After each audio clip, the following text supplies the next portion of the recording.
Hello everyone, this is Professor Hill, and this is a short video for our class, Introduction to Ethics, Philosophy 2306 here at St. Philip's College.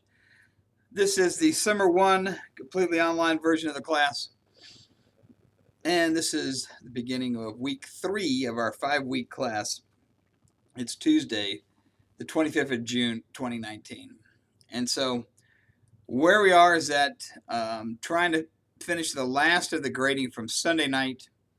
We have another assignment that's due tomorrow, Wednesday, the 26th at midnight.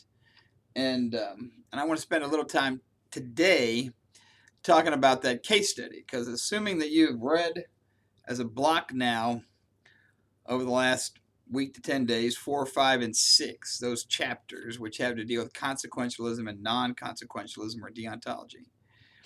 Now we're down to applying it to this particular case study. And it's a little deceptive, and I want to talk about some of the underlying issues that I want you to grapple with. I think that are important and certainly add some difficulty and complexity to the case. Because at the beginning, this is the Nash family case study. It looks pretty simple. It looks like, here's what happened. There's a family. They're born with a sick little child.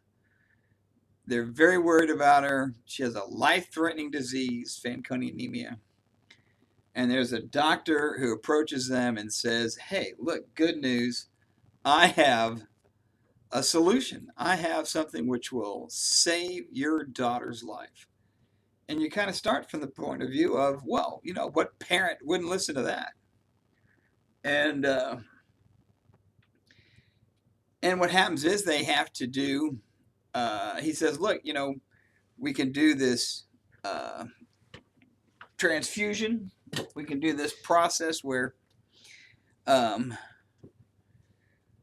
we will take cells from a donor and do this surgery, and we'll be able to essentially address and cure your daughter's illness.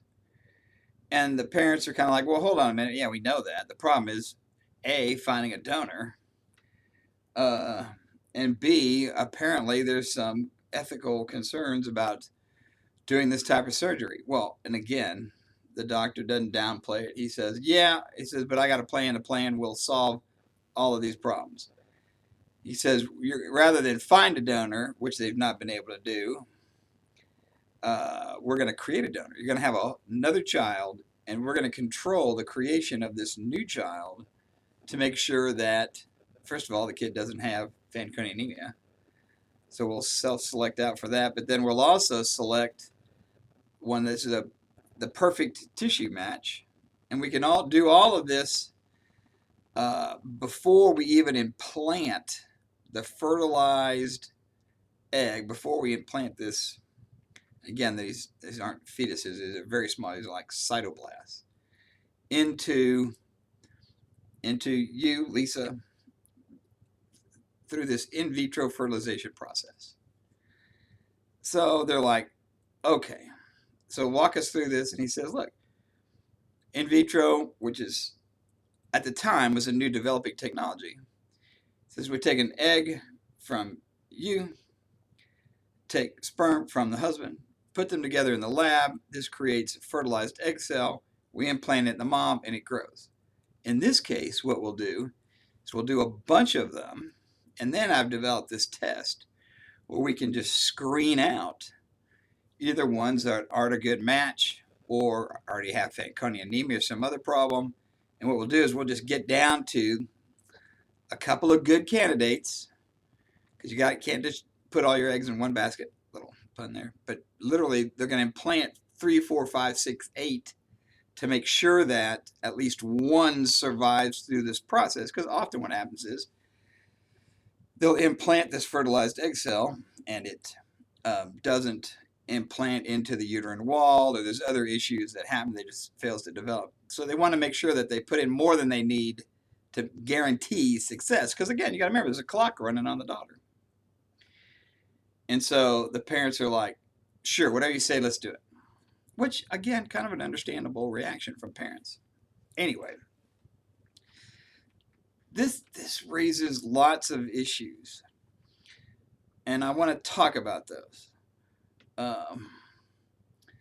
because number one, lots of people are opposed to in vitro fertilization at all as a process, even though, again, it's quite common in the United States now. We got labs all over the place. They do this every day. Which, again, if you believe that human personhood, that these become people with full human beings with human rights at some other point down the road, well, then you're going to be okay. There are some people that say, no, we need to draw the line at conception. Literally at conception, when the egg and the sperm come together, that is a full human being with full human rights. And at that point, they find this kind of process of selection, rejection, throwing some in the trash, freezing others indefinitely in liquid nitrogen. They find that to be morally unacceptable because in their view, in their eyes, these are human beings. They are like any other person walking down the street in terms of their rights and personhood. So some people have an objection right off the bat there. Some people will say, well, I understand that this is a couple, they're trying to have a kid. In vitro fertilization has been, it's been created and designed to help families, couples, create life and have children. So somehow they'll say, well, we'll justify it, even though when I look at the mechanics of it, it makes me queasy. But in this case, there's this complete separate issue about why they're doing this. Because don't get me wrong, they are creating a human being as a medical therapy for another human being. It's like a drug or a surgery or some kind of therapy that's going to be used as a focus to help some other person, in this case, the daughter, Molly. They're creating Adam, the son, to save Molly, the sister. This is the beginning of what they now call savior siblings. And I have to tell you that it raises this question about, well, listen, you got a married couple, they want to have kids. Is any reason that they have okay? Because, you start to ask people about why they had kids. You get all kinds of answers.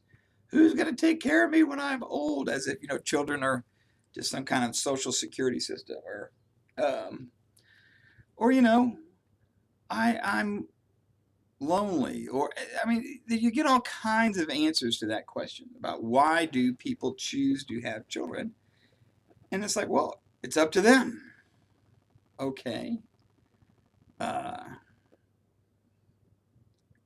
But also, when you look at how some people treat their children after they're born, man, you got to wonder. Again, we make this distinction. There's certain actions and behaviors you take towards children, human beings, which are unacceptable. They're illegal. Abuse is terrible. We punish it. We take kids away from their parents. Does that have an analogy here in this case? If you believe life begins at conception, you can see that that's a threshold issue to everything else that follows, including this issue about why people have kids. But apart from the when does human life begin question, apart from the can you create a kid as a medical therapy question, meaning any reason's okay, or maybe there's some that are not. We also have this larger kind of lurking in the background issue about eugenics. Eugenics was this now repudiated science of improving human beings, like we improve breeds of dogs. We're trying to get desirable characteristics in people. And when you start to do that, the question becomes, well, what's desirable and not to certain people? And this was, it just went right off the rails in terms of people doing this, because it was quite common. It happened here in the United States.